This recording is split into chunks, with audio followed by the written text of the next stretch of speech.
الف لام میم ذلك الكتاب لا ريب فيه هدى للمتقين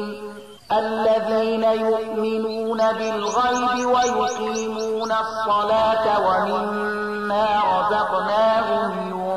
ينفقون الف لام میم دا د الله کتاب دی په دې کې هیڅ شک نشته هدایت دی د هغو پرهیزګارانو لپاره چې پر نالیدلو ایمان راوړي لمونځ قایموي کوم روزي چې موږ هغو ته ورکړې ده له هغې نه یې د خدای د رضا په خاطر لګوي والذين يؤمنون بما أنزل إليك وما أنزل من قبلك وبالآخرة هم يوقنون او هغه کسان چې ایمان لري په هغه کتاب چې پر تا باندې نازل کړی شوی دی قرآن او کوم کتابونه چې له تا نه مخکې نازل کړی شوي پر هغو ټولو ایمان راوړي او پر آخرت باور لري